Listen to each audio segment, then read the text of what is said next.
and then share my screen, kill the transcript, which apparently I say every single time I complain about the transcript because I have chopped it out of every single recording. I've got the recording on. I want to share my screen and I want to share a window. There we are.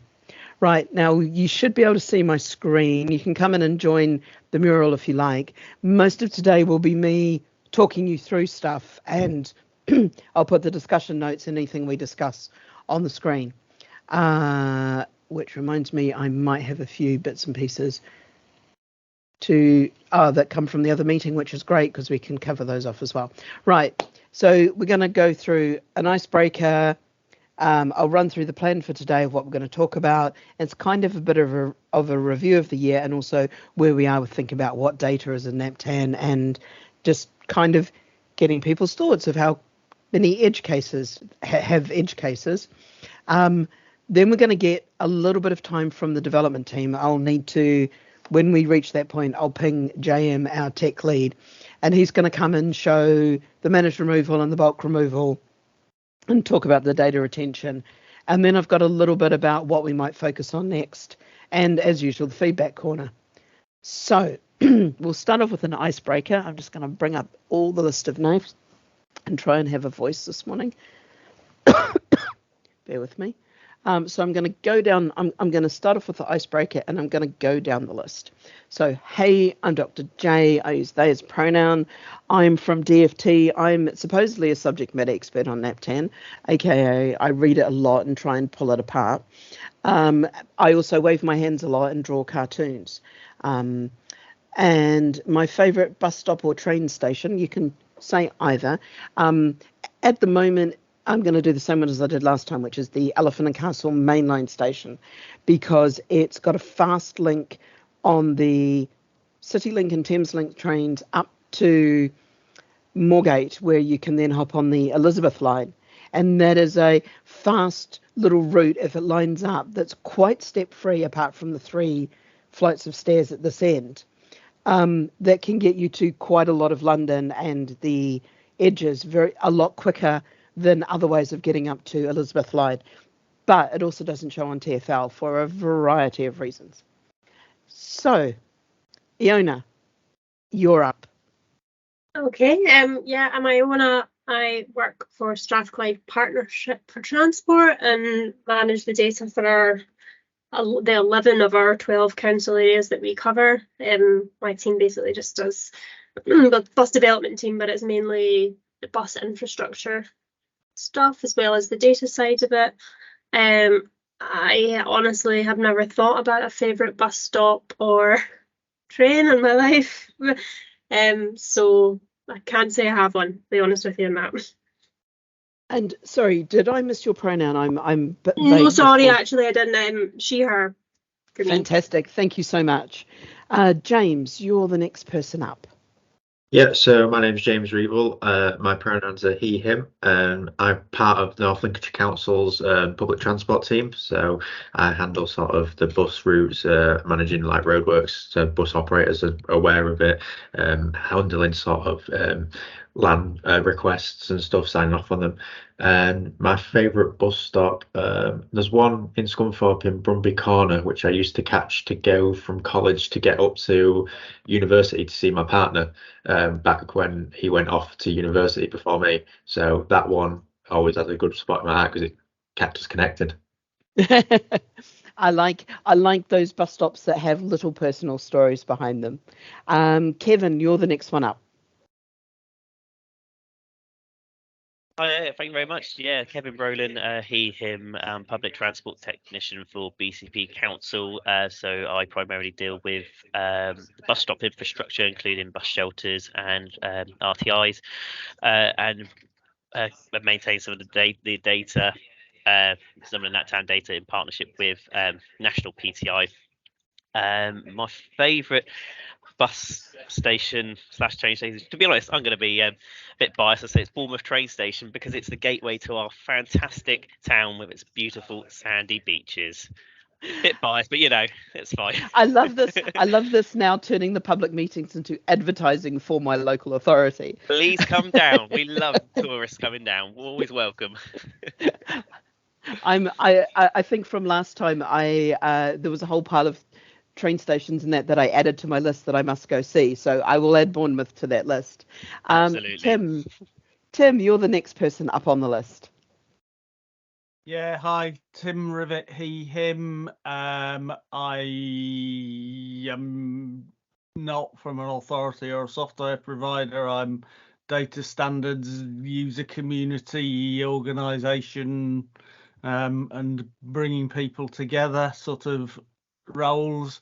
My favourite bus stop has to be one up in North Yorkshire, in a middle of a town square, which acts as the stop in both directions, and it sits in the middle of the road, and it really is the stop for both directions, and it causes all sorts of grief as a result. And it's a brilliant use case. I love it's that a very one, pretty and market town.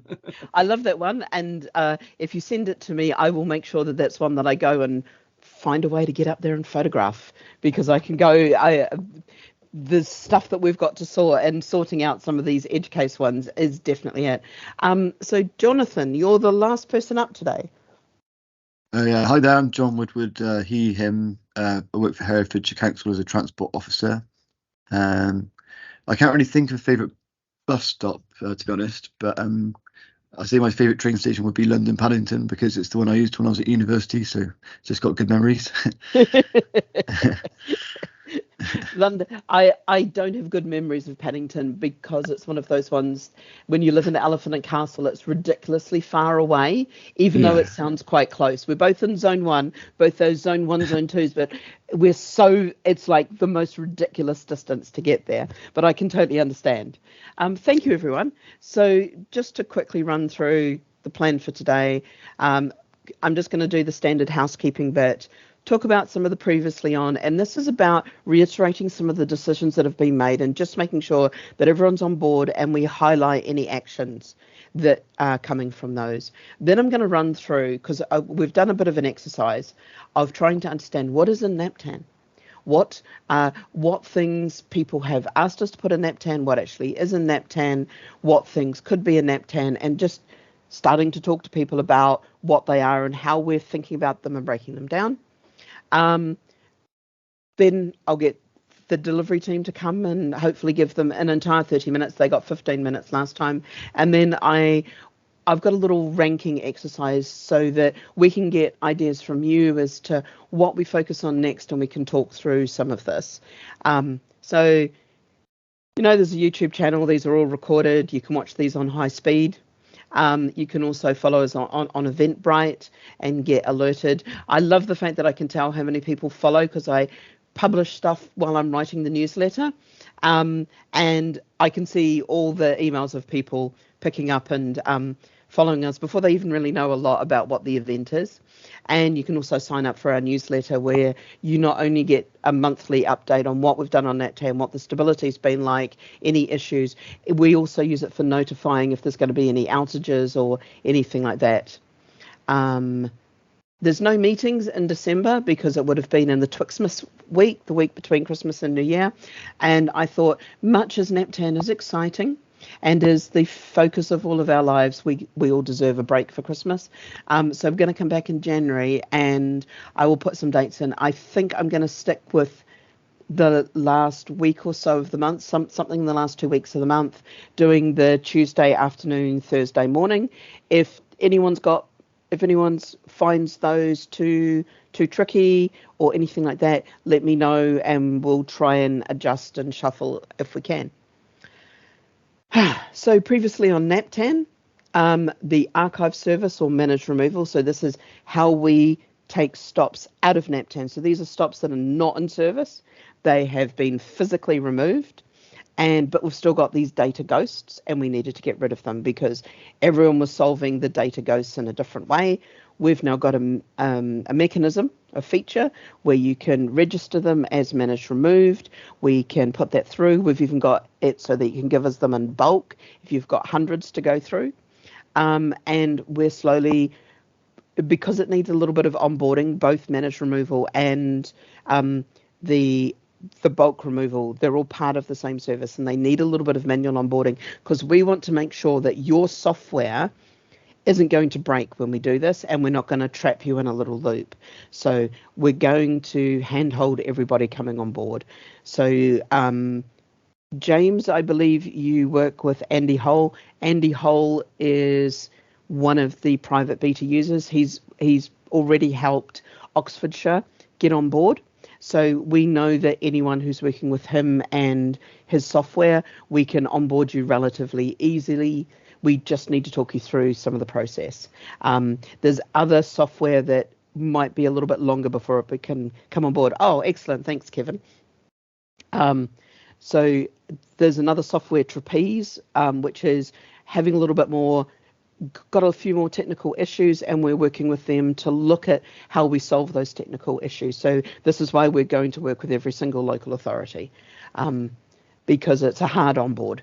There's no going back. This is a one-way onboard, no backseas, no nothing, because if I did that, it complicated everything in the worst possible way. So we solved it by just saying it's a one-way and we handhold.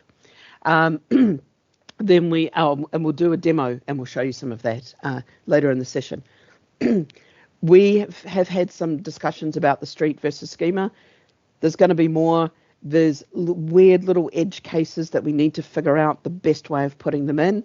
And this is part of going through what we've uncovered before and documenting some of these decisions and reiterating them. And those who come along often or who watch these, I go over these multiple times, and it's just to make sure that everyone's got the message, which gets us onto precisely and accurately, which is trying to figure out how we map where a stop is. So everyone does Eastings, Northings. Thank you so much for doing that. Eastings, Northings are brilliant, and you're all doing them, as far as we can tell. I'm going to go through and do a bit more work on that. You're doing them to the right precision. What is causing a lot of issues across the ecosystem is the translation of the Easting or Northings into latitude, longitude. So we are now looking at how we do that translation, and there is an ordnance survey tool, very specific one, to do that. And if you use that tool, it may mean that we're all out by several meters, and because the translation, I read a white paper on it, and the translation just blew my mind because it's not a one-to-one translation. Even Ordnance Survey recognised that there's 3 or 4 different ways of doing it, and they showed the stop. They showed the point that they knew, which is their office front door, moved literally around the building, depending on the different translations. So we've chosen one, and we strongly recommend that everybody uses this one translation when you're putting in a stop. Now, I'm not saying go and redo all of your stops. I'm just saying when you've got a new stop and you need to put in the lat long, you can do it this way. And that way, at least we're all corralling together into the one way of doing something, because I know there's lots of different ways of doing it. And I also know that some software does it automatically.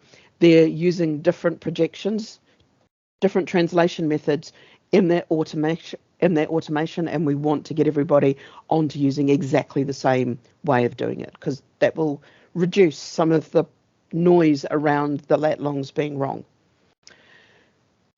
Deep breath. Coaches. A coach is not just a bus that's bigger and has slightly more things. It's actually quite different. It can't have a baby pram. It can do, it gets run by taco hours rather than the limit on the bus routes. One of the things that we did in NaPTAN is we withdrew the National Coast references and the 900 ATCO code listed coach stops. They're no longer required. No one was using them. The data was defunct. So it's been completely withdrawn from NaPTAN. We just didn't migrate it from the old service. So when you're updating stops and you see a coach reference, you can take that out because you no longer need it. It's a piece of the schema that will just quietly retire. And we're also trying to figure out I know ATCO codes and NaPTAN codes used to be called the other way around, and you all do it slightly differently. And what we can see is in some cases, we think even within an LA over the years, there's been a number of different methods. If you need to create more ATCO codes or you need more NaPTAN codes, you can come and ask me. I've built a spreadsheet for a Scottish local transport authority because they couldn't figure out how to make NaPTAN codes. So I created a spreadsheet that can do it for them. We can pull that across into other people if you need it. If you've got problems with that, just come and ask us, because it's one of the little problems that we've had to solve. So just to make sure that we're all on the same page, we have come up with a number of things we've defined.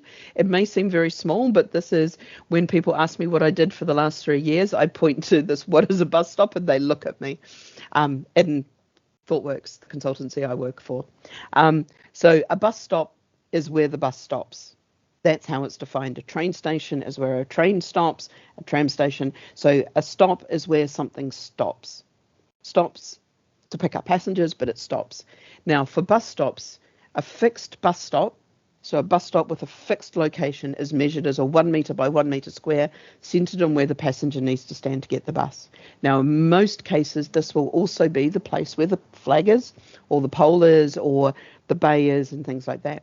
There are a few cases where that is not true. It's at the other end of the bus, the flag is at one end and the bus stops at the other, and all of those things. In all of those other cases, we'll centre on where the passenger needs to stand to get on the bus, not the physical infrastructure.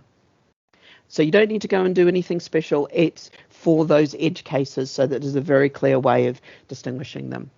We've talked about the eastings, northings, and every bus stop is represented in the data set in the worlds with various codes. There's an indicator, which is usually on top of a bus stop.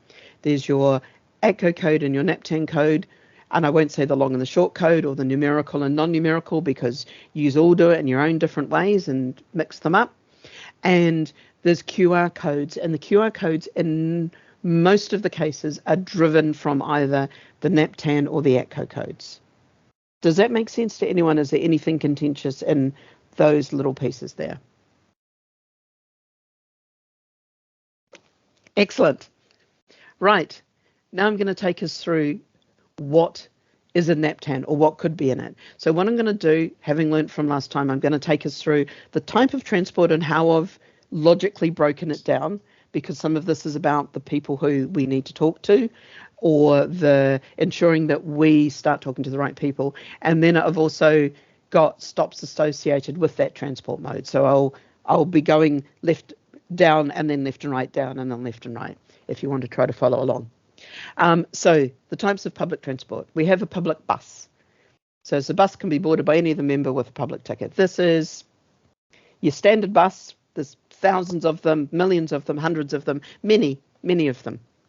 Then there's private buses. So these are buses that are not for public use. It's paid for privately, e.g., and I've put in there that I know there's a Tesco's shuttle bus in Welwyn Garden City, which takes you from the train station to the Tesco's offices. And it is used by people who are going to the Tesco's offices, or mostly employees. These aren't in BODs. Then there's closed school services, which is a subset of private bus, which is used for school services, and the users need a valid ticket from a school or organisation. This closed school service is a little bit contentious. We don't have a line on it yet from the department. So whatever you're doing, do it. Keep doing it now. If you've got any questions, feel free to get in touch.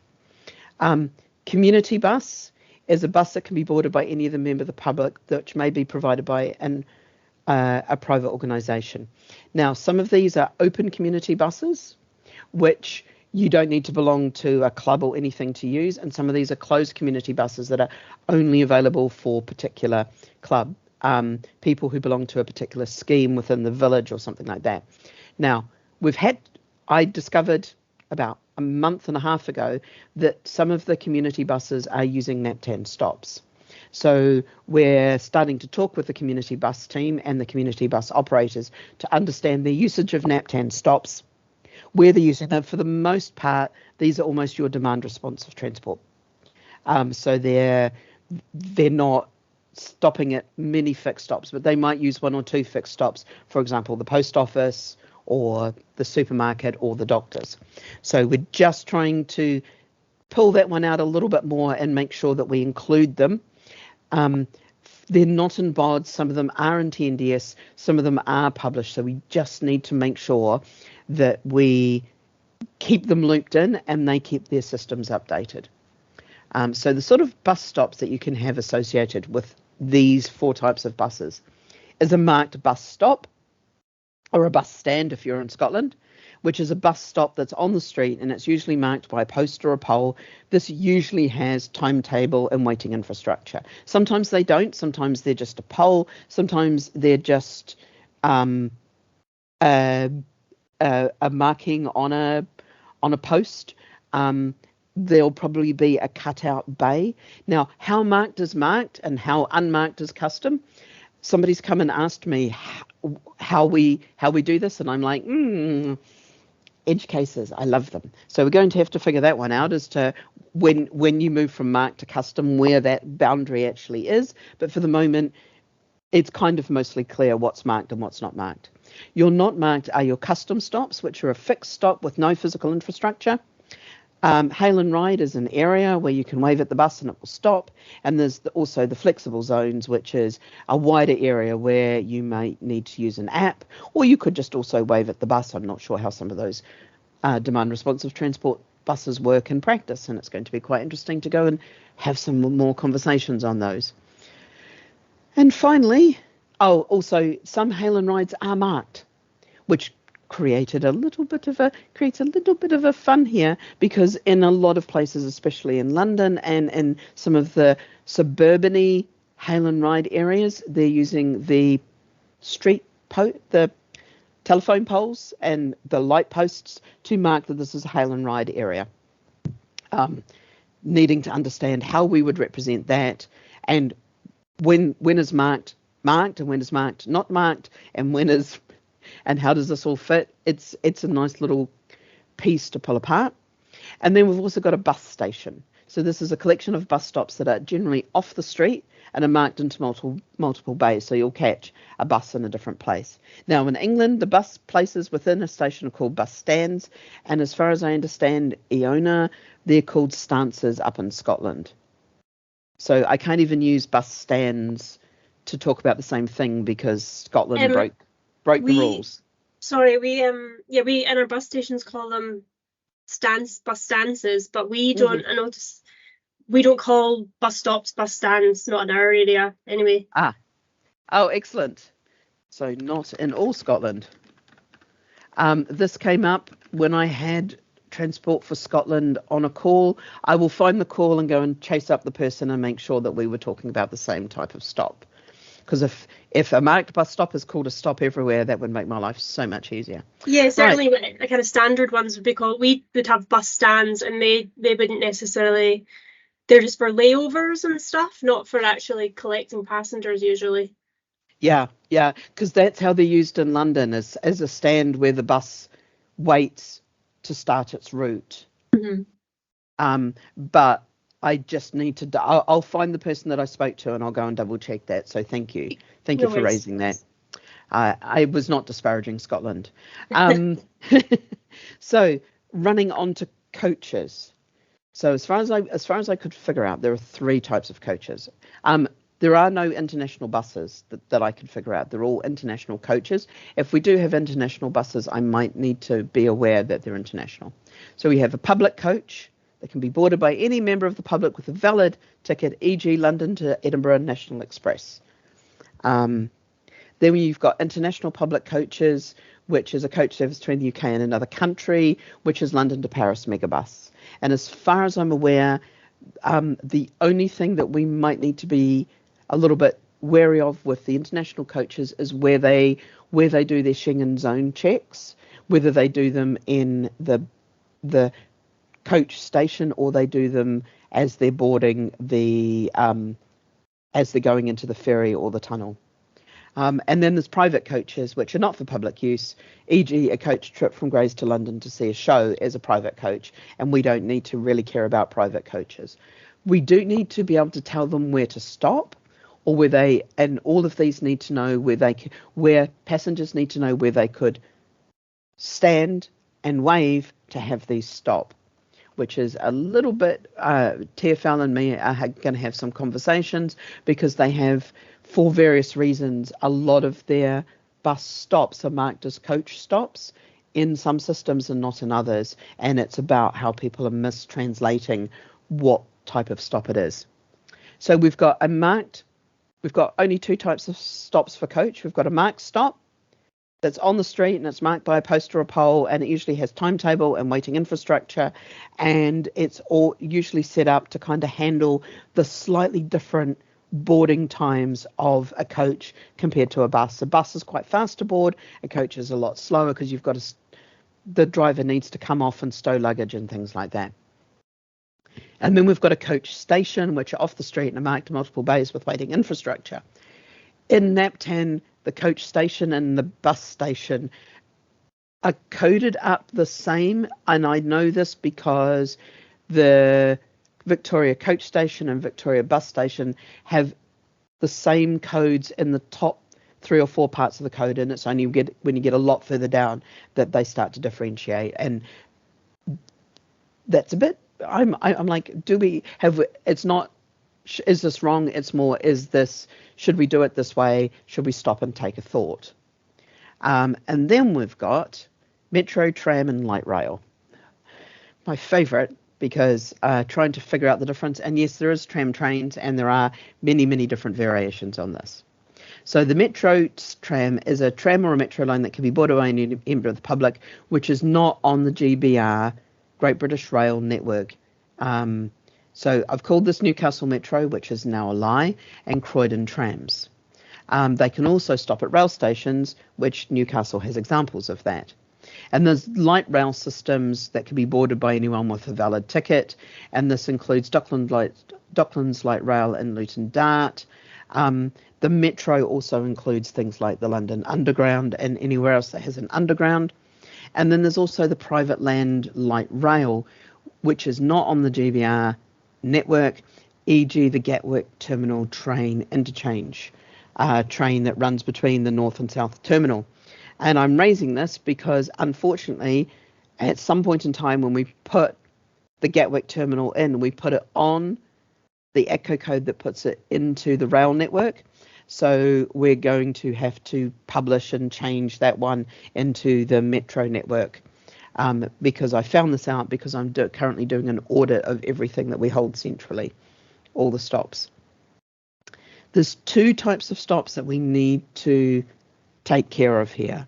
One is a tram stop, which is on the street. So it is within the street infrastructure. The trams run down the middle of the street or the side of the street, and they have infrastructure in the street, which is very much like a bus stop. They're buses, but they run on rails, is essentially these tram stops. Then there's also the tram metro stations, which is where there's a singular, a pair or more of platforms where a light rail or metro can stop, which is separate from the street infrastructure. You either need to leave the street and go to one side, or you need to go up or down, and they don't interact with the rest of the street infrastructure. So they're kind of separated. And there's a complex structure for metro and rail stations at the moment. We want to devolve some of this because we know that yous know when you're getting a new tram station, and why does that have to come via me is one of the biggest questions that I'm trying to solve, and how can we devolve management of that? And that's one of the things that I want to start looking at. Moving on to trains, we have rail trains, which is your train that runs on the Great British Rail service. London to Brighton is an example. International, London to Eurostar. Slightly different infrastructure, because it's Schengen zoned, so where it stops needs to be Schengen zoned. There's weird little things, but all we need to know is that here's those stops. Heritage Rail, my SRO was so delighted, was actually incredibly delighted that she also owns steam trains. So steam trains and other heritage rail can run from a private and a public station that can be boarded. We need to be aware of that some of them call on Great British Rail stops. They might be in separate platforms, but they are within that rail stop.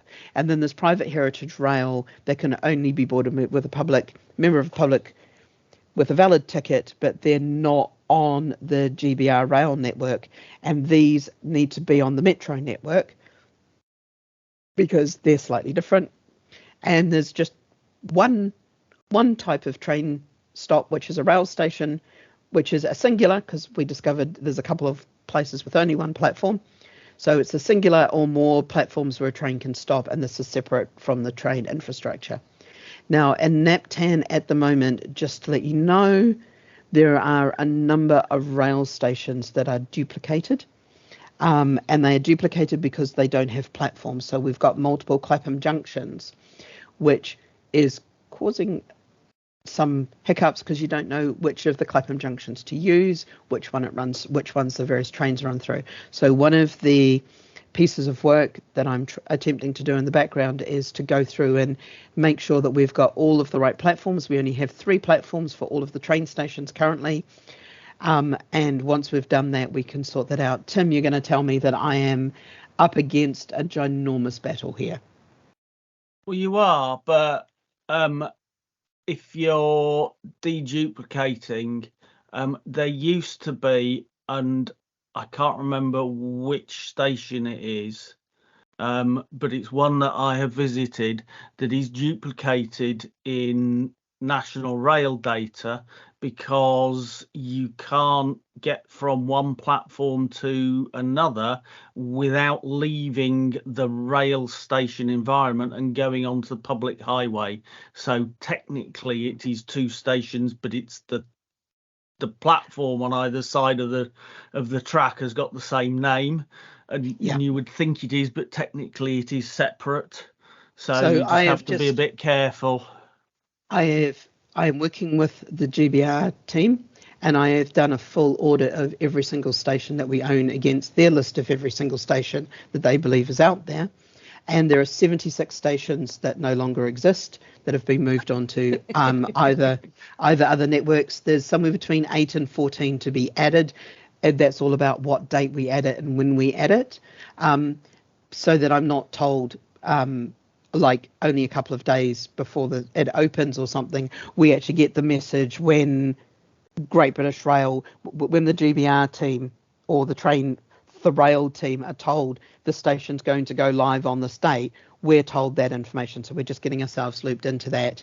And this is where we uncovered a lot of the duplicates, because I went through and made sure that we have exactly the same stations and the same naming as they do. So there's also, I think there's something like 100 and something names to do.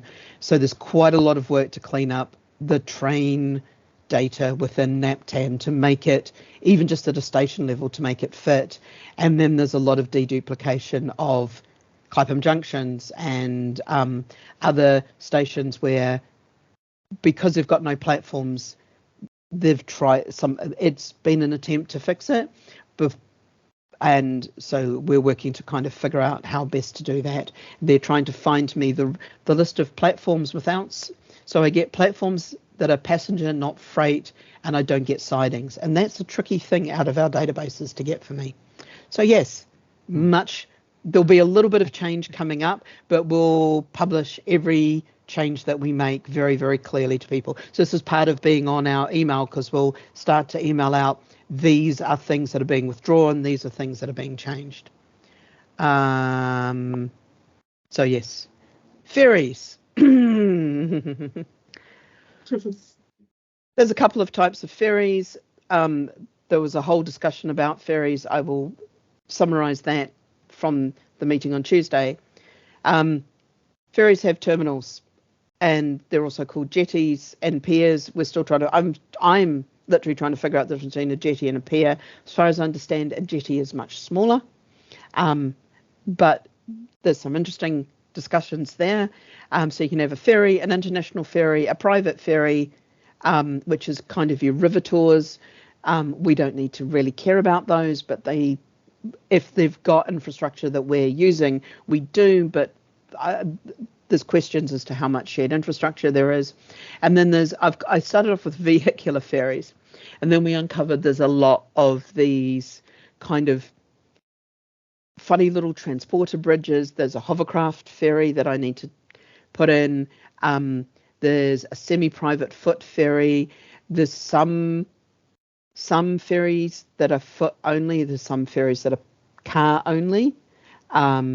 So just figuring out if that changes the infrastructure, if that changes where they're pulling in, and little things like that.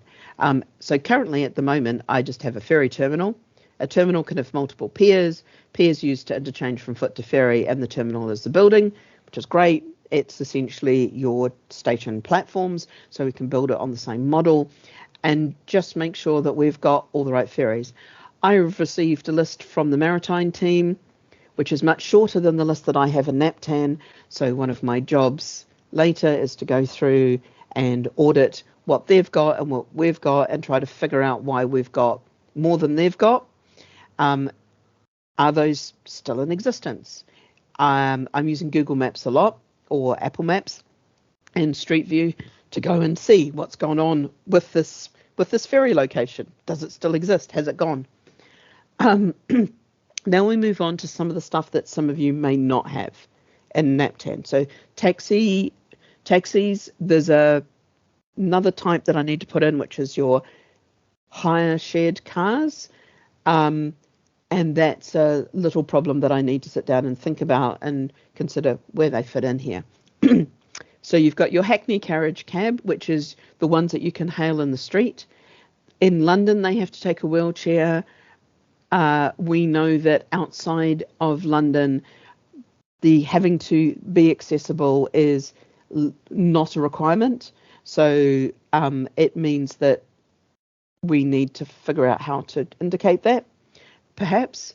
Then you've got your private hire cars that must be pre-booked. You've got your Uber, you've got your app-based hire cars, and then you've got your ride shares, which I believe have pretty much gone since COVID. There's not so much ride sharing between people. The things that we need to have in NaPTAN is your cab ranks, which are your taxi stands. And this is an area, often part of a train station or a high street, where one or more Hackney carriage cabs can wait for a passenger, and passengers take the next free cab in the queue. There'll often be a queue of passengers and a queue of cabs, and it just works its way through. So, ignoring a note here, what is the difference between a cab rank or a taxi and a shared taxi? Can anyone give me their answer of how they would see that difference? And Tim, feel free to quote the schema because I've read it and it doesn't have a definition. No, no, it doesn't. That's why I'm interested in the answer to this. Oh, I get different answers every single time I ask it.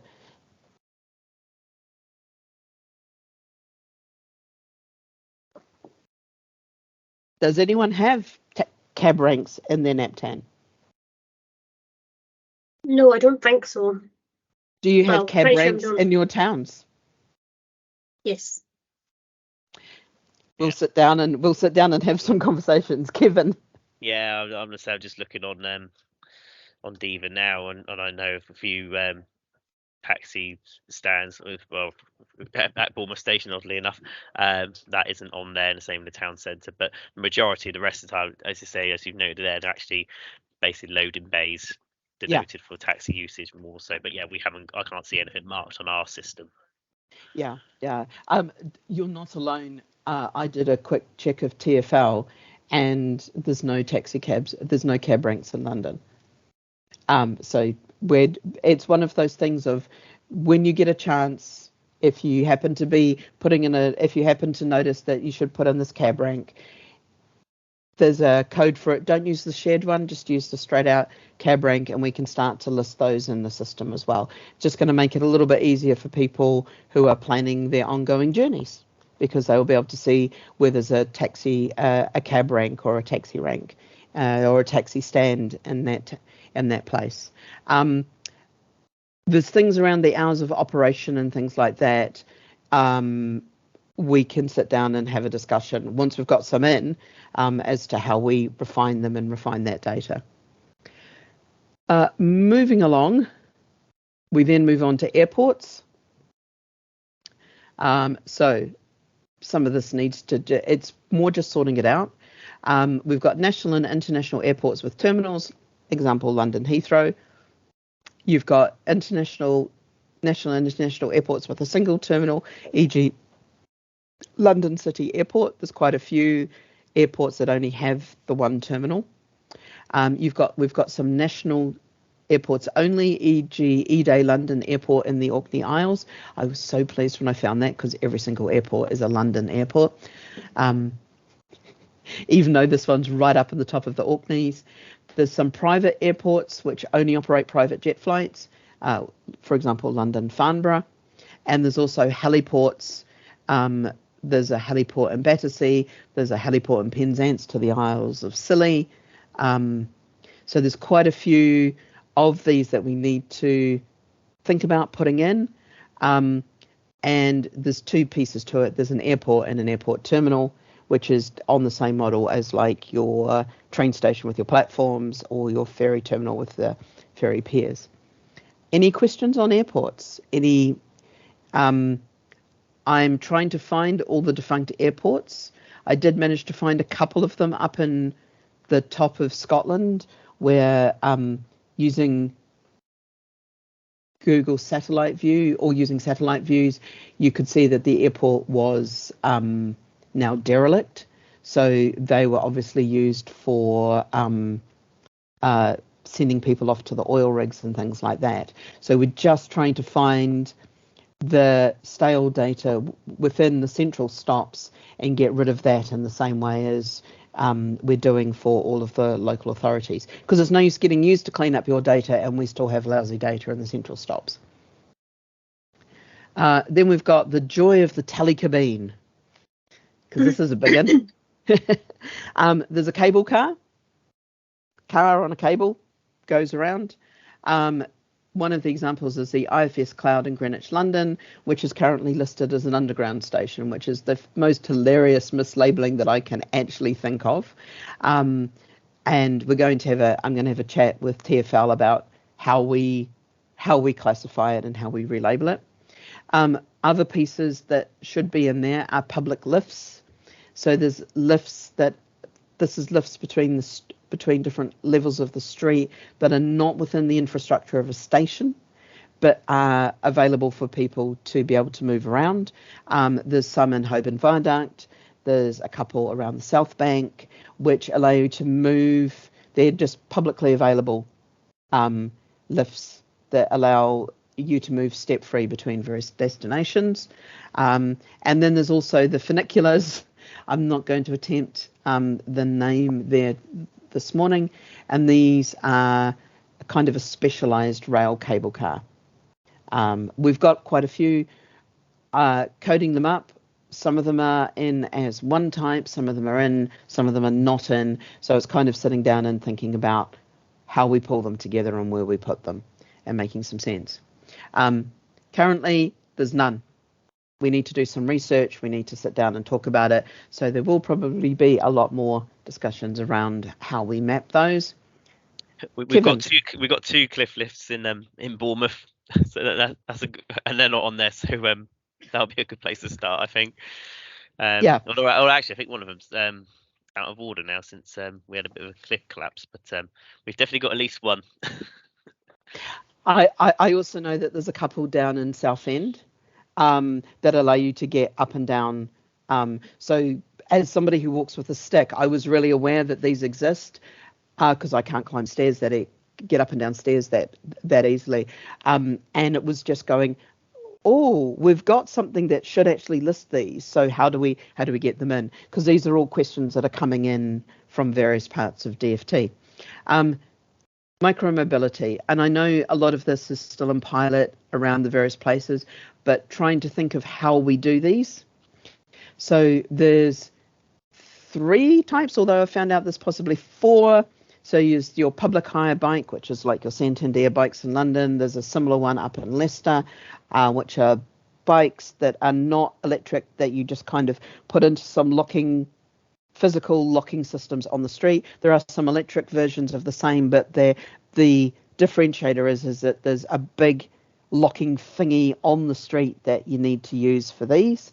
So you go to the big locky thingies to put them in and to take them out. Then there's the public hire electric bikes, which are just left everywhere, although a lot of councils are now trying to corral them into specific areas on the street by painting little squares. And then there's also electric scooters, which are very much the same as the electric bikes, that are everywhere, but you can pick them up at various points. And the idea is the places where they're left are like taxi stands. They're places where you're more likely than somewhere else on the street to find a public hire bike. You're more likely to find an electric bike if you can find the square, or an electric scooter if you can find the square. We're not saying it's going to be there, but you're more likely to find one there. Like at a cab stand or a taxi stand, you're more likely to find a taxi than you are anywhere else on the street. So we're just trying to figure that out. Lots of talk. We're waiting on the micromobility policy people to come back to us with confirming that our understanding of how these would look is fine, but also how much pressure there is actually to put them in if they're still all on trials, and how linking them up, putting them into NaPTAN, because now we can take stops out. It's no problems to put stops in and take them out 2 years later. If the trial decides not to go ahead, but it will also allow people to see it within their travel planners. And then the very last one is a little bit of active transport, because this has also been raised, because you've got the physical street infrastructure of riding your bike, or the journey of riding your bike, which is a private bike, to a train station, but there's especially the cycle rail bike racks, so the bike racks that are within train stations, indicating that there's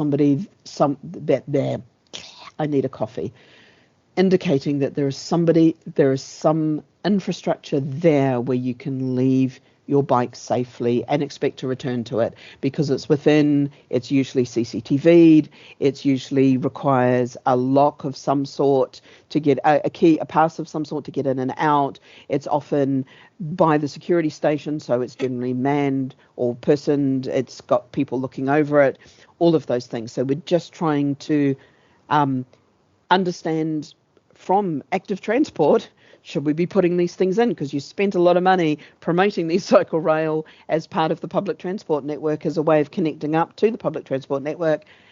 And it's kind of very much like park and ride for cars. And that is also one of the stop types that we might need to think about putting in, is your park and rides. But again, lots of research. So there'll be research coming up. Just when you thought it was all over, there's one last thing. It's what parts of the physical world do we hold within NaPTAN? What bits do I look after, and what bits do other countries look after? So NaPTAN is designed as a data set for the mostly contiguous, I got to use the word mostly because there's islands in it, of England, Scotland and Wales. The Isle of Wight is managed by Hampshire. Northern Ireland is not within NaPTAN. Ireland and Northern Ireland is considered a single transport entity, and this is used, and they use an Irish 2.5 NaPTAN version, and they duplicate some fields. But what we've also uncovered, Tim, and this is something you and I might need to have a quick chat on, they rely on DFT for some of their schema hosting, and this is a dependency on us that I had not realized, and we're starting to look at all the different URLs, random URLs that we seem to be tied into NaPTAN, some of it which are historic and some of which aren't, and just figuring out which ones are important. So we might need to have a quick conversation as to how the Irish NaPTAN can become its own thing and not depend on us, but also what stuff we still need. Yeah, it's worth, when you talk to Paul Everson, because I know you're trying to get a date in the diary with him about the Irish Republic side of things, because of the work that he's done setting up what they've got at the moment. Northern Ireland, talk to me and I'll sort them out, because I do quite a lot of work with TransLink. Yeah, we'll keep talking across there. So the land covered by NaPTAN is broken into land local transport areas, depending on the list used, and this does depend on the list used because there's a couple that were never implemented, and there's also some that are going to be going in.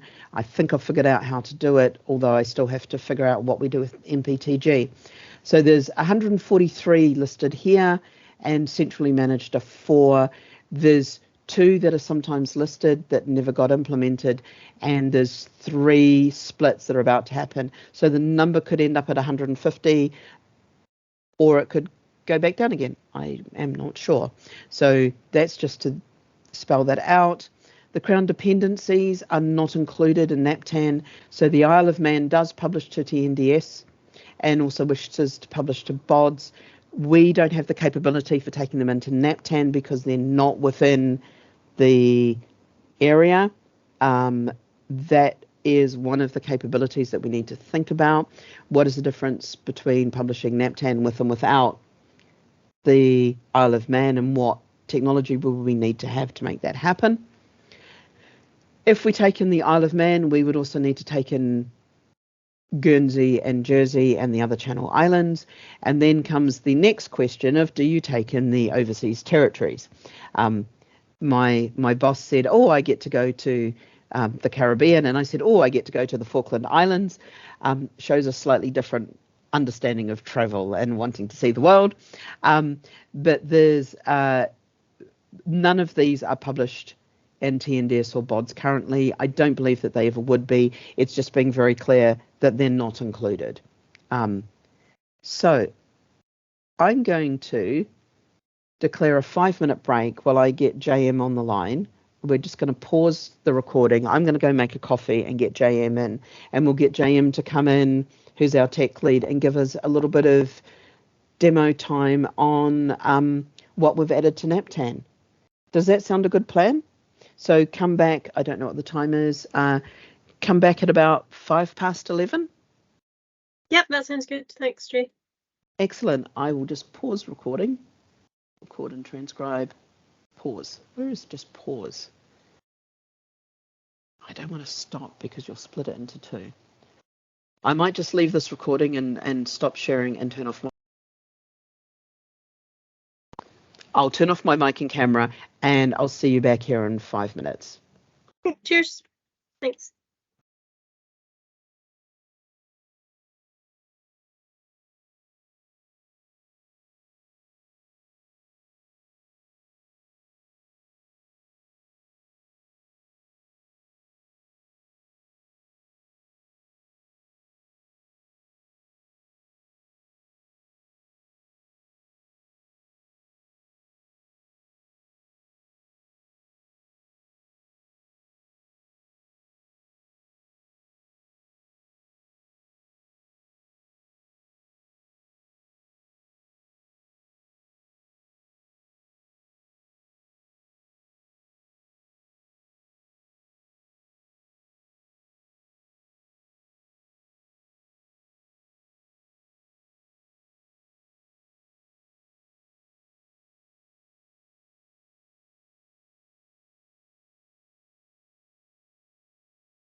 Hello, I'm back. I am still waiting for my coffee to finish brewing.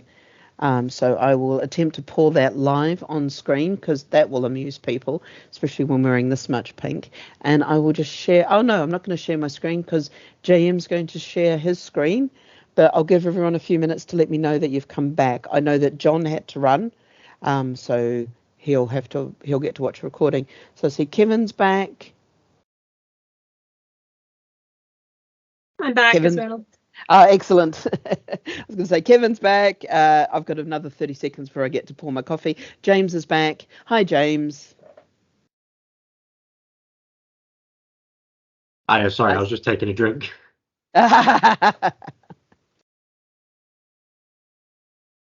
Excellent. So I will hand over to the very capable JM to introduce himself and show some stuff. Thanks, Jay. Hi, everybody. I'm JM, or John, from the NaPTAN team. I'm the tech lead of NaPTAN. Pronouns he, him. I'm based in South London, around Mitcham.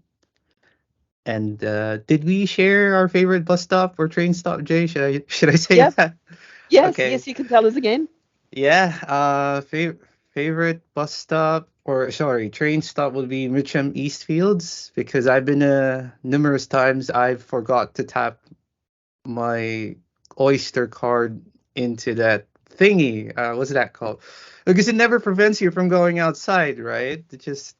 And then when I ride the train again, it hits me with a whopping £9 bill because they don't know where I came from. And I had to call numerous times to TfL to fix that. So yeah, that will be my most memorable train stop. Right, so over the course of a few minutes, I'm going to show you what we've done technically with NaPTAN, and the onus would be first the managed removal feature, and hopefully the second one's the data retention policy if we have something to show. Anyway, I'll just start sharing my screen. So just to set the environment right, what you can see here is the NaPTAN website, but I am in the staging environment. So this is our environment before we release the features publicly. And the reason why I'm doing this is I'm going to be removing some stops throughout the demonstration, but I don't want to actually remove them from the NaPTAN dataset, the one that's available to everybody. So before I start the work, I have to log in, of course, like so. And once logged in, with the right permissions, you can see that I have two extra links on my home screen. One is remove NaPTAN stop, i.e. how you could remove a single stop from the NaPTAN dataset. And the other one is bulk remove stops, which is how you could remove thousands, maybe 10,000, even 100,000 stops from the NaPTAN dataset. Of course, we're not going to do that. We're just going to remove a few thousand ones. But yeah, let's start with the first one, which is how do we actually remove a stop from the NaPTAN dataset? So if you have a stop that's obsolete, no longer in use, and you've been putting it in the North Sea or somewhere else so that nobody can utilize it, well, finally we have a process to do it. So you could use the service if you want to remove a stop permanently from the NaPTAN dataset. And we have to be very clear that this process is not reversible. Once you do this, we cannot take it back. Throughout the process, we will check if the stop can be safely removed. We're going to be reviewing the stop information, and finally, we're going to ask you to confirm the removal once more. So there might be a question right here that goes like, well, how can I tell if a stop can be safely removed, right? First criteria is, does this stop actually belong in NaPTAN?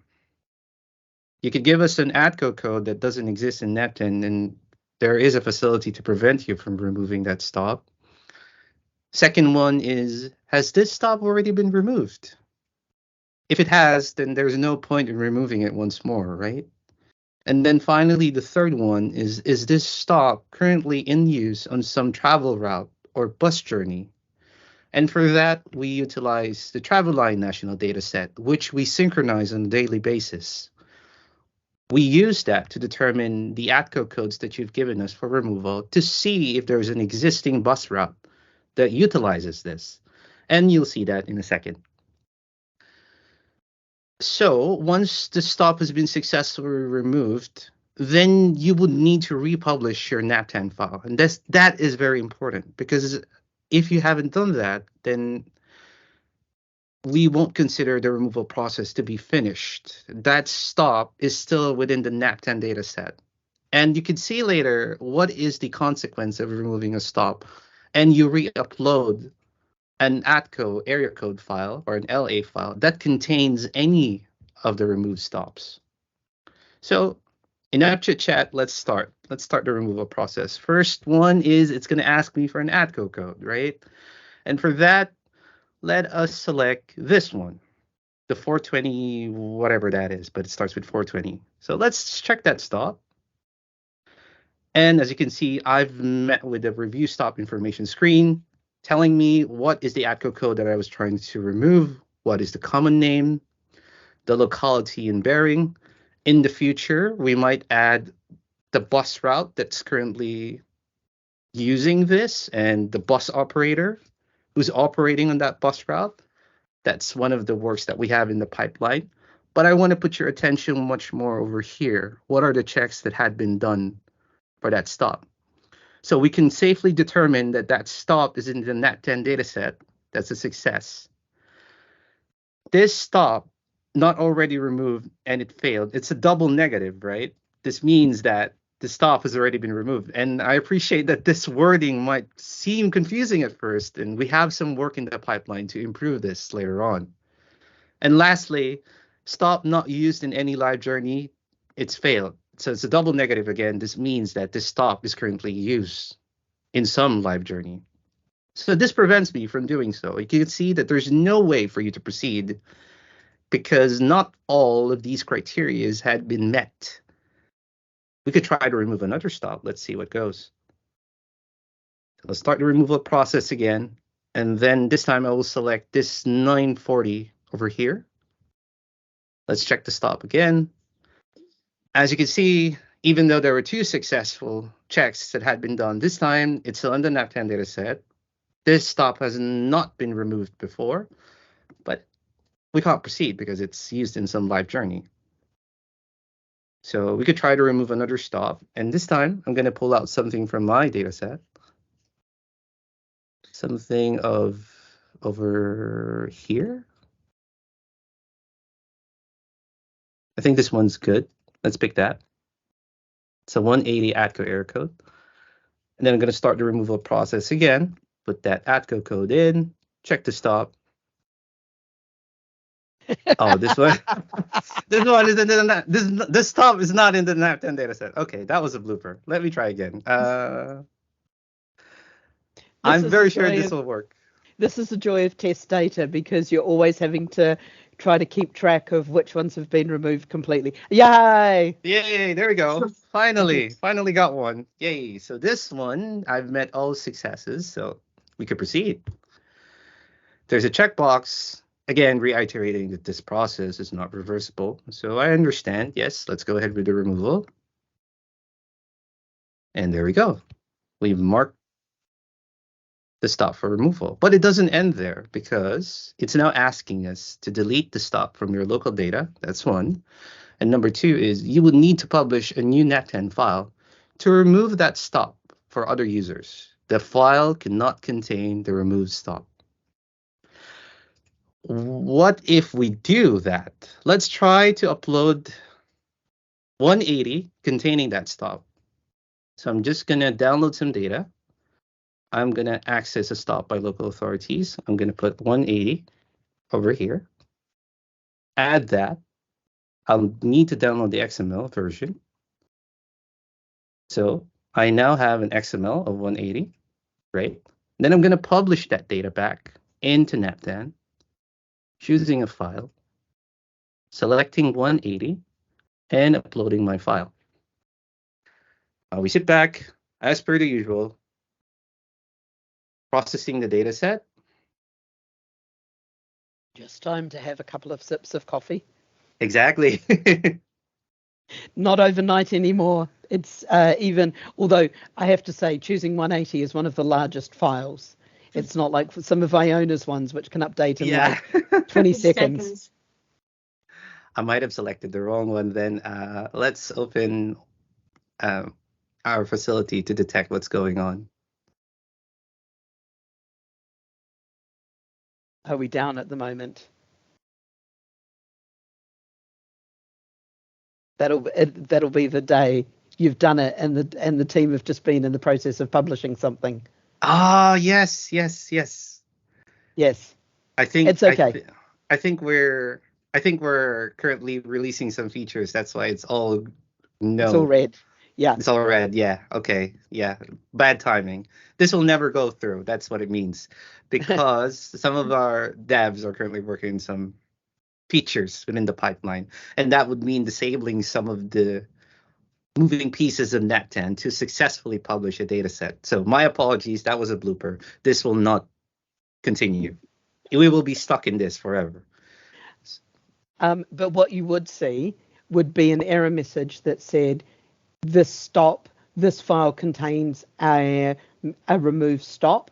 You need to remove the stop and go through. So some of the refinements, as James said, is we're looking at how we make those error messages easier to read when you can't remove a stop, so that you're not trying to understand if this is a success and these are fails, what does this mean? There's a number of conditions, and we're just working to make those error messages a lot clearer. And then it'll also, we're putting out a way to publish and download the list of removed stops.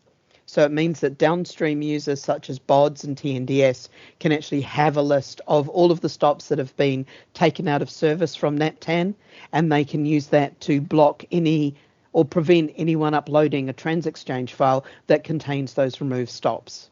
So it's kind of, we're making sure that the data cleans up from both ends, and both what we're putting in, but also ensuring that we give this information to people who are consuming the data and making it easier for them to recognize where they've accidentally picked up the wrong stop.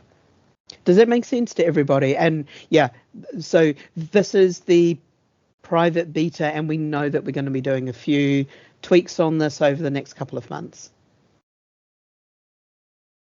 So I'll hand back to JM, maybe to do the bulk removal if you think the system's going to be working, or we can run through the screens, whichever is going to feel good for you right now. We can switch to the dev environment. I think the dev is functionally working. Let me have a look. Yeah, okay. Dev seems to be cool. okay. Let's try it in dev. All right, I'm going to switch to the dev environment. Cool. I need to log in because I was logged in the test environment.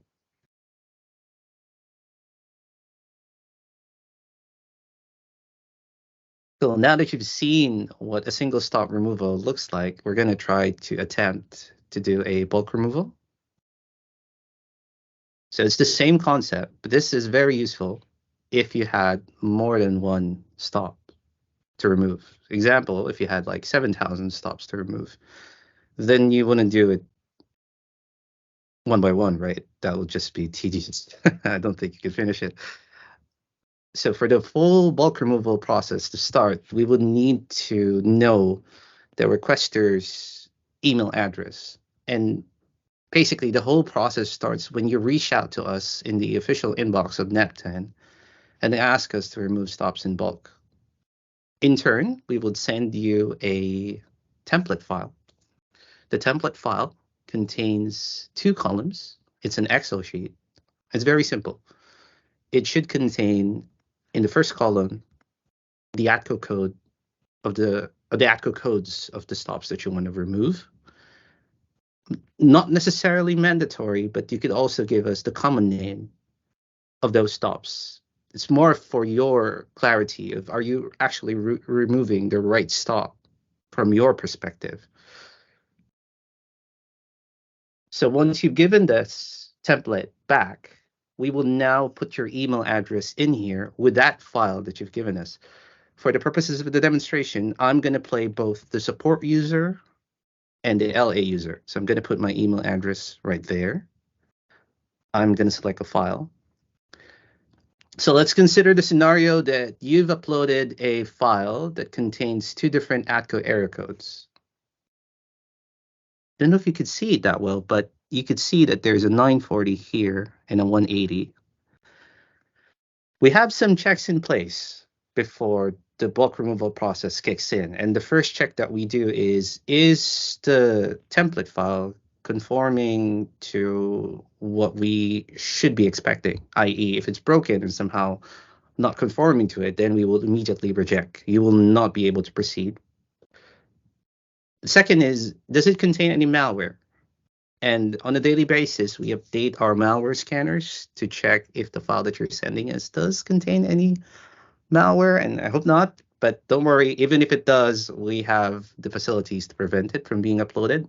And the third one is the one that you're seeing right now.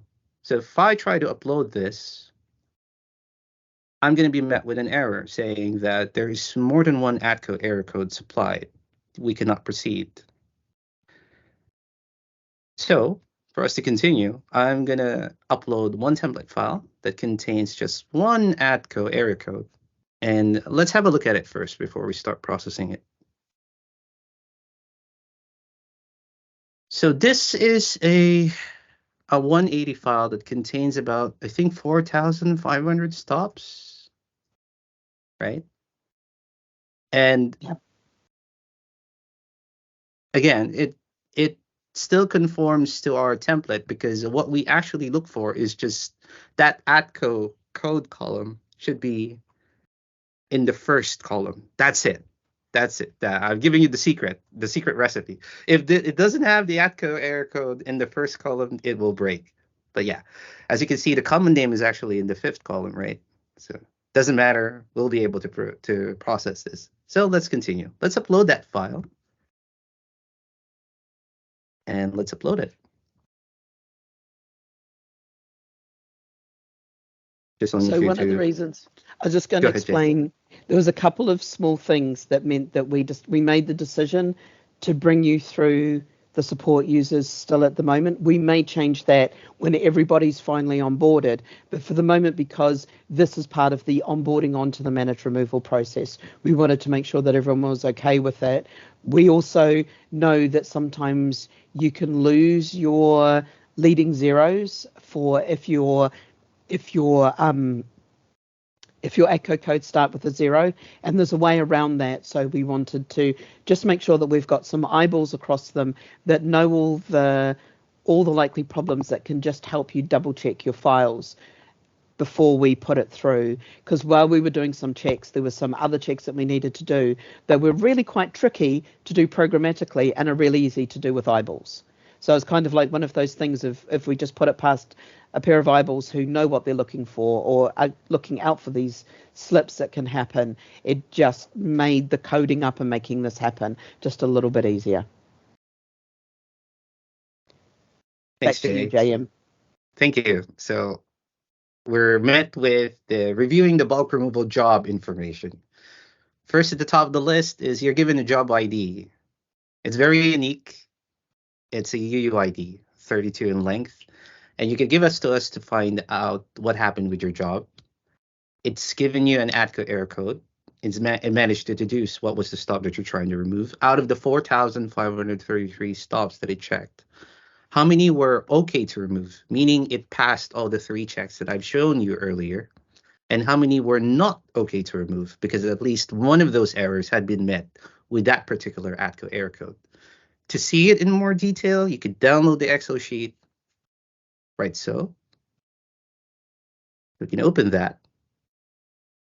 And that Excel sheet is divided into 2 parts. The first sheet says stops okay to remove. The second part says stops with errors. And that is the full list.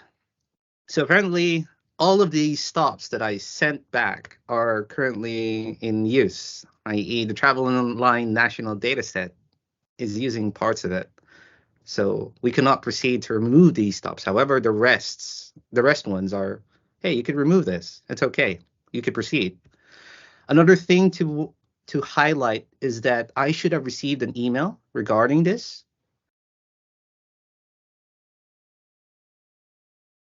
So just give it a few seconds for that email to arrive. Oh, is this one? It's that one because it's echo code 180. Oh, okay. Yes. Yeah. My bad. Yeah, let's have a look. Is the job ID matching? Yes, Yeah. it starts with FE09. Okay, cool. So I should have received an email, or the LA user should have received an email, and that's the only way that they could see what happened to the job that they had raised. And mind you, only you and the support user have access to this link. Nobody else could see this link. I'll get to that later, because there's one more step that only the LA user who requested it can do from their part. So if you go back to the screen, you could see that the checks that had been done are these three. And you could choose to continue, or you could choose to cancel the job. So if you cancel this job, don't worry, I'm not going to do it. But just to show you what it looks like is that it's going to represent another screen asking you, do you really want to cancel this? I mean, there's a lot of stops to be removed, right? Maybe you made a mistake. Maybe there was an error. Maybe that was not the number that you were expecting. So you could choose to cancel the job. I'm not going to do it, but we could go back to review should you choose not to cancel it. And so let's say we've made up our mind. Let's proceed to remove these stops. So I will confirm that I've checked the 4,467 stops. They're okay to remove. I also understand that none of the files that we'll be uploading to NaPTAN cannot contain any of these ATCO codes. So you're ready to remove it. Now, I want to highlight this part right here because this section, only you can see it. Only the LA user can see it. None of the support users or none of the team members in NaPTAN can see this part.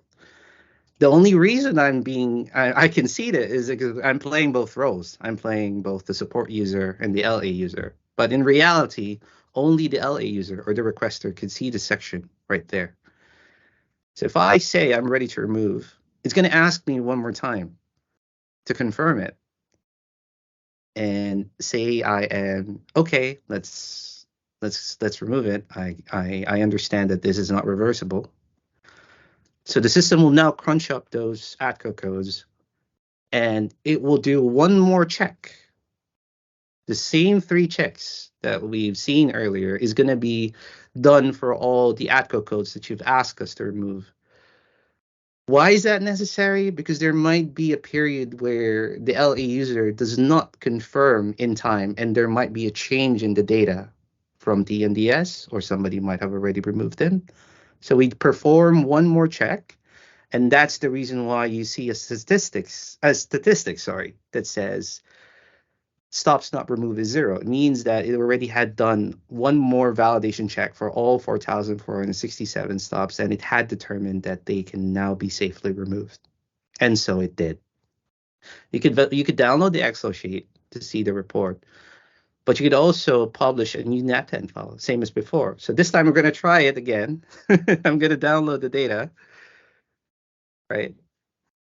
Access the stop data by local authorities. Hopefully we're not meet with an update. Add it and download the XML.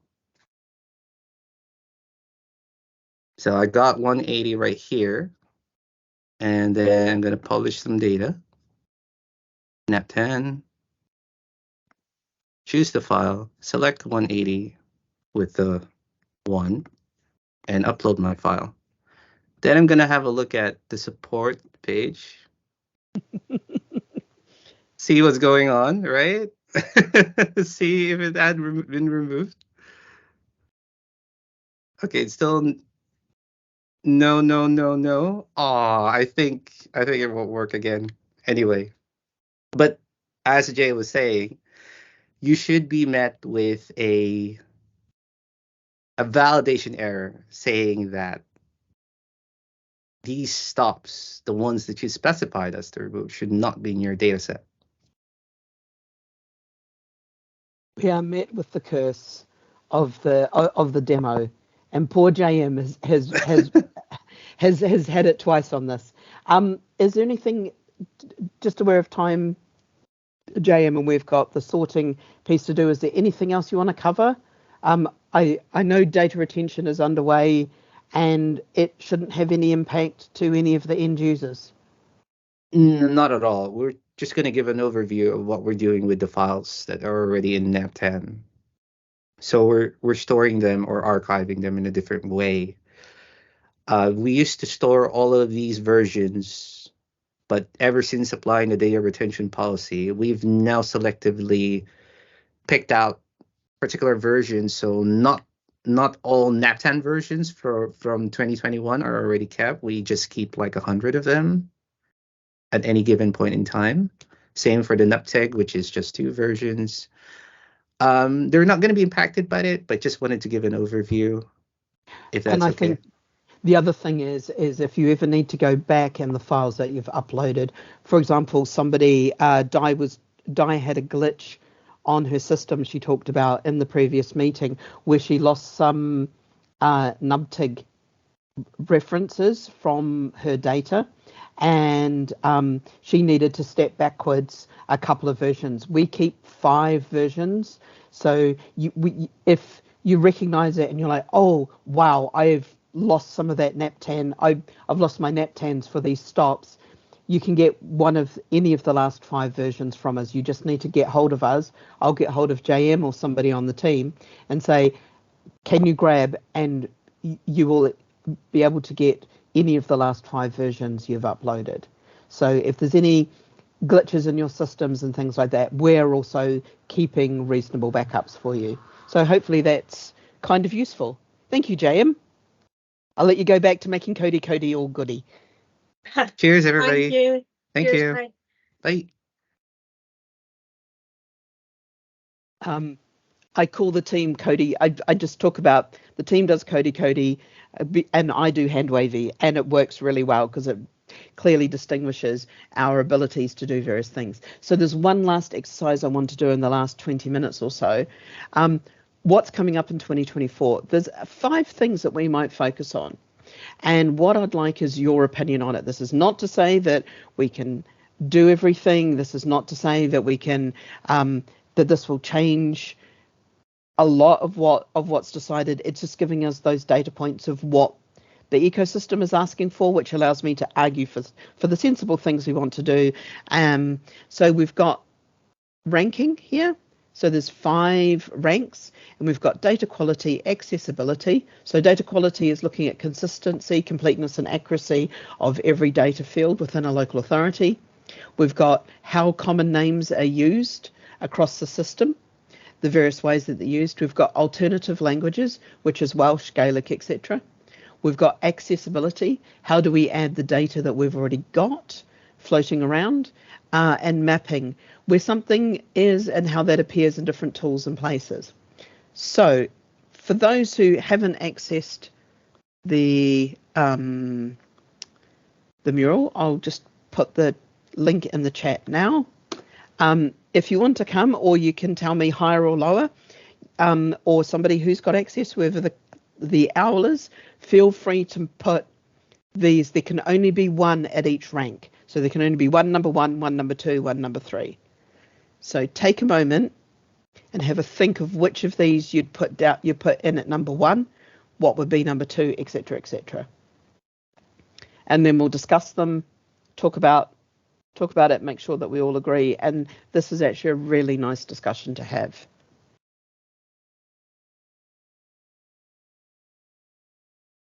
And I'm assuming AH is Andy, but Andy usually writes down Andy. So AH, would you, if you can, take a moment and introduce yourself.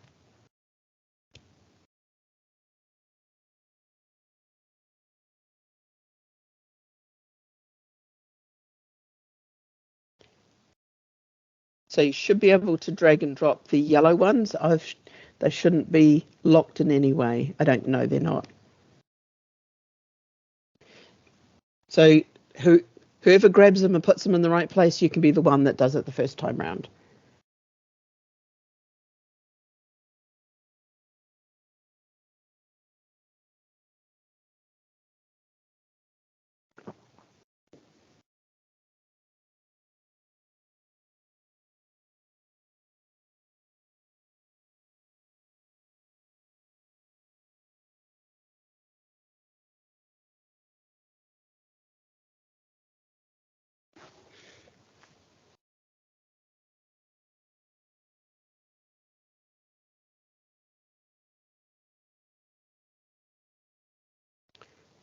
So we've got accessibility currently in at the top rank, and we've got common names in second. Data quality is coming in third, and then it's a choice between mapping and alternative languages, and then mapping at the bottom. Excellent. Does this match everybody's thoughts on how this should go? So we're saying that figuring out how to get accessibility data mixed in with NaPTAN would be the number one. Tim. Yeah, I think something like accessibility is going to take quite a long time to sort out, and therefore it's quite important to start work on that and trying to understand and track. But just because it's going to take a long time, but perhaps common name and data quality are things that there are some more immediate things that we could be doing that would have an effect, that if we get started, we can then leave to stop owning authorities to progress. So it's important to start accessibility. It's going to take a while before centrally, I suspect, that there's agreement over what needs to happen and how to do that, whereas some of the other ones we can get going perhaps more quickly with a little bit of thought up front. That's a really good point. So one of the reasons that I put data quality in there in the way that I did with those three lenses is that I know from doing some dip tests and some little bits and pieces on some of the data that we've got, and this is also looking at the centrally managed data, and this is why we're doing audits on the centrally managed data to make sure that we've got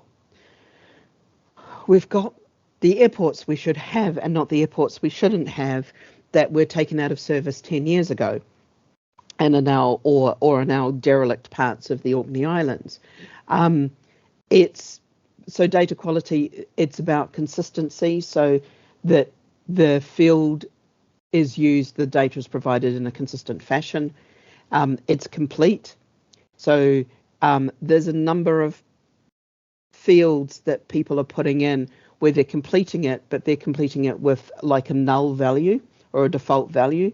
So we're trying to detect those, and the accuracy comes into play there as well, of like, well, if it's consistent and complete, but you're putting in a null value, that's kind of one of those things if we want to raise with you and go, how could we actually make this field incredibly useful for your downstream consumers? Or is this a field that the downstream consumers are not able to use at all, and therefore we can just tag it as very much like the coach references, the national coach references. We can start to say, actually, this isn't used anymore.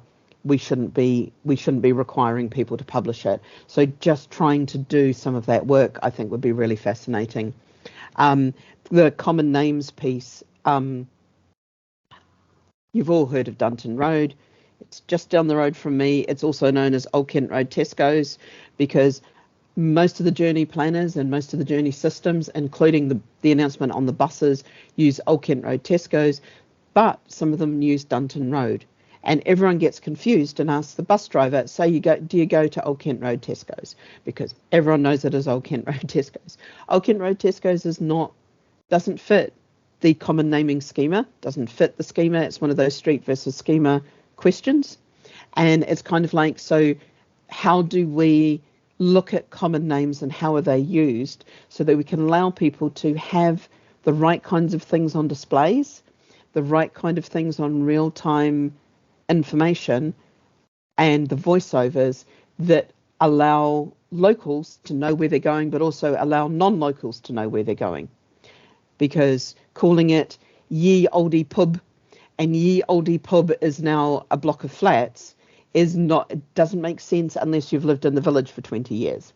So it's kind of finding out some of the reasons behind that and looking at how we solve it. That's a big piece that we want to do. eventually, and alternative languages. It's called alternative languages and not translations, because if there's anyone from Wales here, we understand that sometimes you, especially for localities, Wales and Cymru need to be there, but sometimes it's High Street. High Street doesn't need to be changed because High Street is High Street. So it's kind of looking at where those alternates are needed and how we code those in, how we store those so that people can use them across national systems and not just in Wales. And of course, mapping is that entire piece around eastings, northings to lat long and being able to map correctly. And one of the reasons that mapping is taking a little bit of time is we're waiting on DFT to make some decisions on mapping solutions. And I've put my requirements in, which is basically I want a system that can map very accurately in both easting, northings and lat long, that allows us to put multiple versions of the stop in from NaPTAN. So we can put in both the eastings, northings and lat long from NaPTAN. We can also put in what's been reported in a trans exchange file and see where those differ, and where those differ we can kind of really start to sit down and have a look at, okay, so what is wrong with the stop? Is the eastings, northings in the wrong place, or is it a translation to a translation to a translation problem, or what's going on?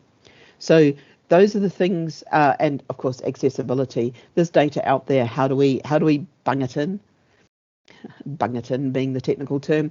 How do we put it together with NaPTAN? How should that be updated by people like yourselves? What requirements do we need to make of local authorities? What needs to happen centrally? How would consumers get hold of this? The schema doesn't allow for 2.5, kind of allows for some accessibility data, but accessibility has changed. Accessibility and understanding of accessibility has changed quite a lot since that schema was written, in terms of different accessibility lenses, and there's some other data out there. So how do we put this all together? There's a lot. So thank you for this. That's really, really key. There's a little feedback corner. Please let us know how these go. What is good and useful about these sessions? What is not good and useful? What's frustrating you? What's making you wild about these sessions? And what's making you sad? What are we not doing in these sessions that you really need us to start doing? And finally, contact details. It's me and the main mailbox, which is also looked after by me at the moment. We are still recruiting for a product owner for NaPTAN to provide that support. And I know that it's early, and I know it's barely the end of November, but thank you for your input across the years. Have a great holiday break. And if you have a cat, as I now do, you know the pain, you know the fun of putting up any decorations around the place.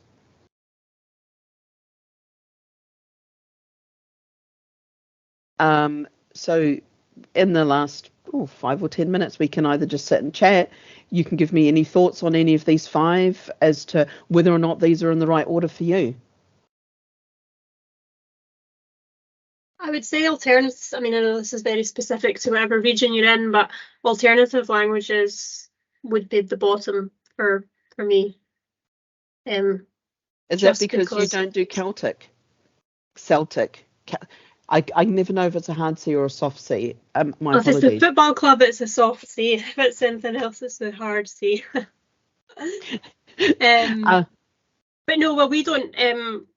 Traditionally, people didn't speak Gaelic in the Lowlands, which is where the Strathclyde is. There are some Gaelic names on town signs and stuff, but traditionally we don't speak Gaelic. People who speak Gaelic in Glasgow and the surrounding areas have been from the Highlands and Islands, really. So it's not like a native language, if you want to call it that. And yes, and I look forward to your Highland colleagues hearing this and going, Gaelic must be. We must put Gaelic in the top in the top alternative languages. We wish to speak Gaelic, but yes, I'm very aware that it's alternative languages. There's also areas in London where a lot of the stop signs and the train stations are also in Bangladeshi, around Brick Lane in a few places, and there's a couple of other places in North London, and it's allowing for those to also be there if people need them. So it's not a translation, it's just allowing people to, in their apps, to understand if you want to display this, or if the passenger needs to see this in Bangladeshi or Gaelic or Welsh, that facility is available for you to pull that data across. So I've put that down at number 5.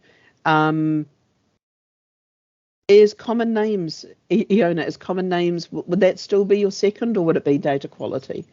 Common names, I'd say, yeah, is a thing. We have the same issue with naming things, buildings getting demolished and rebuilt with something else.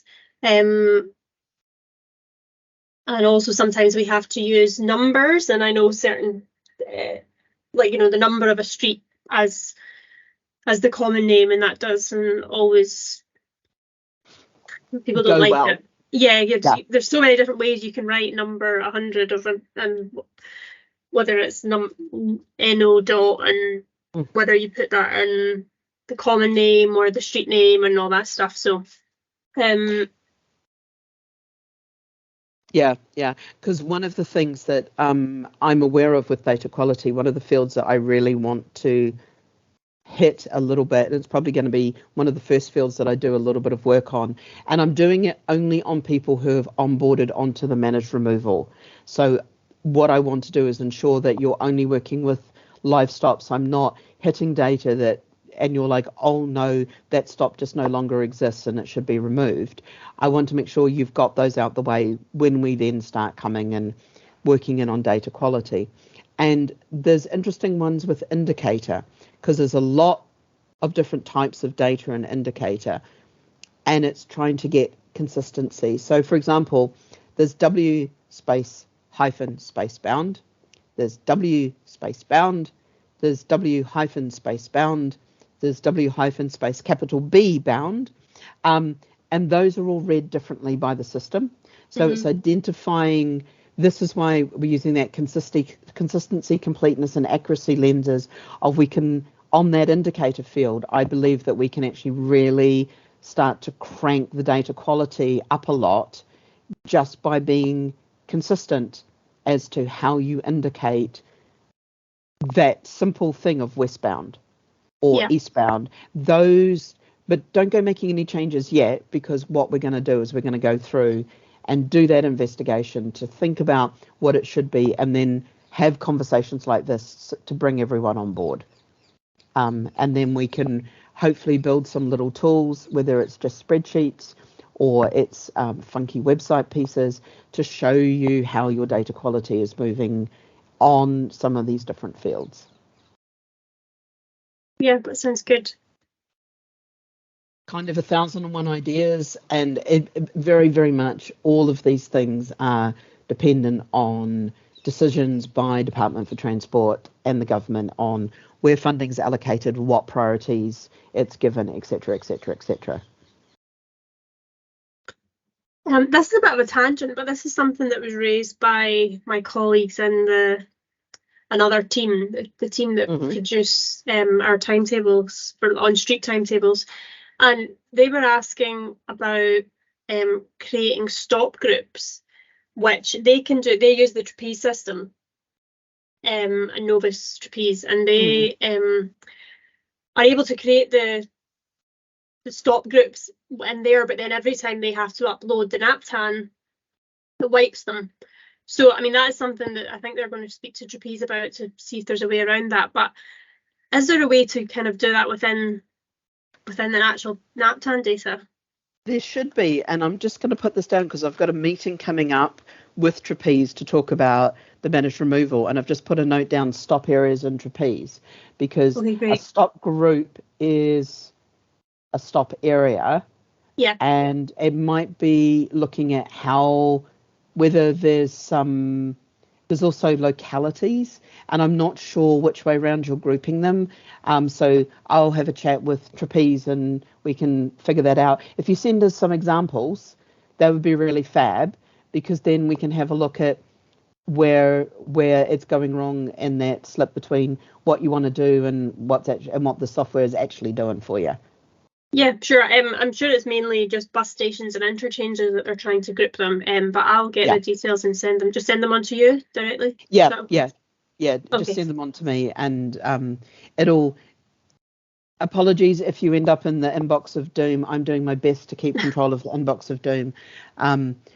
Having to do the audit of the centrally managed stops and add any of the new stops, and I'm sorry to West Midlands, it's taking a while to put in some of the tram stops you're after, because we're also trying to remove stops at the same time. So we're trying to make sure that we do things in a very controlled fashion so that we don't end up making a mess, is all I can say. Because we've got to edit the XML, and it's going through and making sure you've got all of the right pieces to put into the XML and you know what you're doing. And that's sometimes not the simplest. Removing stops, I've got that down. The team have helped me with that. Removing a stop area. Bang, it's all good. The stops and the tram stops in Blackpool that were taken out in 2010 have now they're now slowly being removed from NaPTAN and being republished. So it's just taking us a bit of time to get through some of this, because some of you may remember I'm actually doing 4 jobs at the moment. So this is my main job, but I'm also the product owner, the business analyst, and helping the team with UX UI, building any prototypes that they need. And that's quite a stretch for anybody. So I'm doing my best to keep up with the mailbox. I'm sorry. There's only one of me. There's a very large list. Is there anything else before we run? That's all from me anyway. Thanks, Jane. Oh, no worries. No, that was really, really helpful. Thank you ever so much. No problems at all. I'm pleased that you're finding it really good and really useful, especially as you're both working with Andy. When we described the various types of local authorities, we have the agents like Andy and Tansy, but then we also had this notion of like the ghost local authorities that we might not have contact with. And I'm actually really pleased that we've started to build out contacts with you and have you coming along to these. I know Andy looks after your data, but some of the decisions and the ideas are really good to get from you as well, so that everyone's on the same page and we're not, because we all read the schema and we all decide how to do something. And there's, as far as I can tell, there's at least 150 ways of doing anything. And there's only 147 ATCO codes. So it's really good to have you both involved, Kevin and James. I'm going to stop recording. Stop recording. I will cut